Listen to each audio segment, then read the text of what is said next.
evening. Welcome to my kusina. Ayan, magluto tayo ng sarsyado ng tambakol.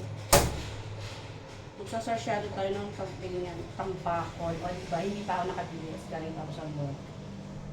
So, ayan, meron akong hinanda rito na sibuyas, bawang, kamatis, sili, at prinitong isda. So, ayan. Ay, kukuha tayo ng mantika doon sa pinagprituhan natin kasi sayang naman, di ba? Tip para sa mga sa mga hindi mag-aksay ng mantika. O, di ba? Ayan. 2 spoon. Let's use.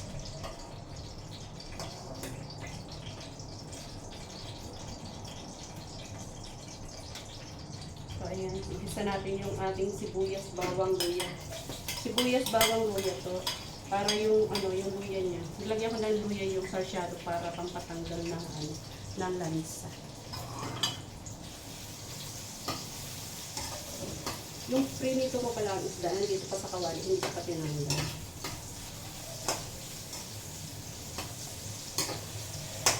Ayan. Pa-brown natin yung ating sibuyas, bawang. Mainit. Ipa ko na dito. Halata naman, diba? Dali natin maglagay ng ng luya sa isda para pangwala ng lansa. At pantanggal na rin ang lamig sa ating mga katawan. Para laging nag-iinit, o, diba? So, ayan. Igisa natin yung sibuyas, bawang. Medyo brown yun natin.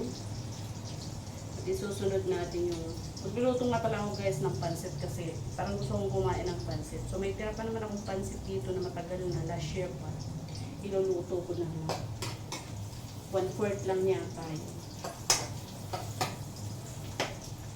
Bawi ako ng pagkain pagka dito sa bahay kasi pag sa trabaho napaka-diet sa totoo lang.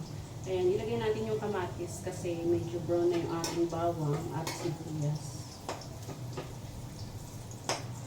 Siguro nagtataka kayo bakit yung sarsyado ko ng sarsyadong isda ko ay may luya. Ang tanggal po ng lansa. Ayan. Lagyan natin yung ating kamatis. Tatlong kamatis kung hiniwa pa. Ayan. Lagyan natin yung sili. Yung sili pula. Ayan. Meron din sili green. At meron dahon ng sibuyas. Lalagyan natin yan. Ito muna ating palambutin ang kamatis. Bago natin ilagay yung isda. Ayan. To make sure. Diba? Lagyan natin ng what is that? So, asin na lang. Salt. Wala pala akong kalamansi. Ayan. Lagyan natin ng salt.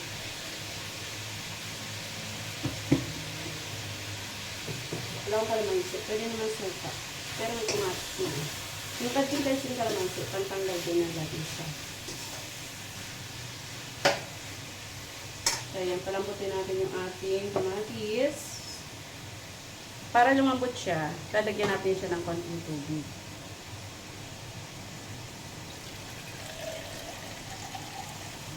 So, ayan, lalagyan natin siya ng konting tubig. Para lumambot yung kamatis. Pakukuluin natin siya hanggang sa matunaw ang kamatis. Guys, medyo malambot na yung kamatis ko. Ilalagay ko na yung prito para habang kumukulot na malambot, yung sauce niya is napupunta sa sa isda. Diba? Ilalagay natin sa ibabaw yung ating isda. Alam niyo ba kung magkano tong isda na to? Isang tulingan is worth of 9 ringgit, 9 something, equivalent to peso, 110 pesos. Isang piraso lang siya. Wala kasi nag-craving lang ako ng isda. Tagal kasi ako hindi nakakatikim ng isda. Alam nyo naman sa trabaho, puro noodles ang pinakain. Kumakain naman ng gulay, pero hindi yung tulad natin mga Pilipino na is as in kain talaga, di ba?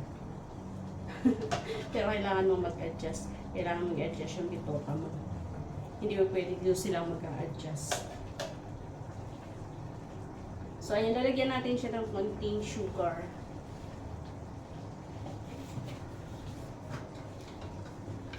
Kunti lang.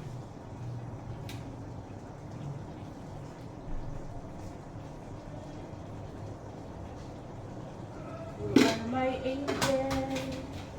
Baby, you're my angel.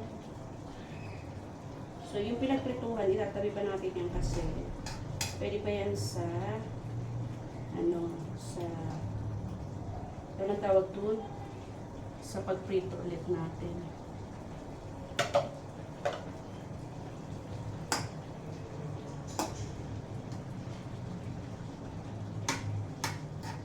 So, ayan.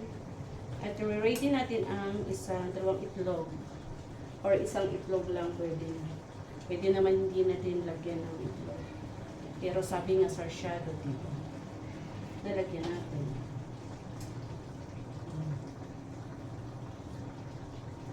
Para medyo malupot pa yung isda. Lalagyan ko siya ng eggs.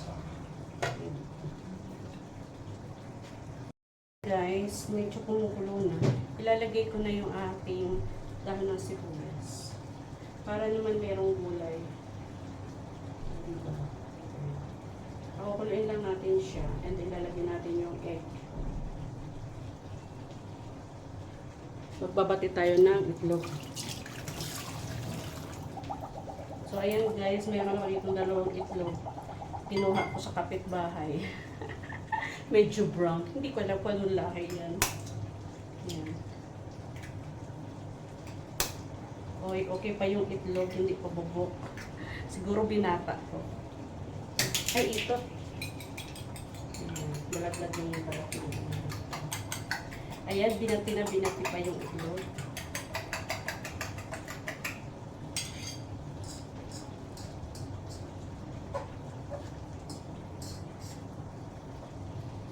Ilalagay natin siya guys. Ganito rin ba kayo magsarsyado? Ito yung kiwagawa ko lang eh. Mino ko lang ito. Pero kung gusto nyo sundan, pwede naman. Panoorin nyo yung aking video. Ayan. So, ayan guys. Luto na siya. Magluluto naman ako ng pansit. O, diba? Ayan siya. Tingnan niya siya guys. Luto na yung ating sarsyado. Thank you for watching.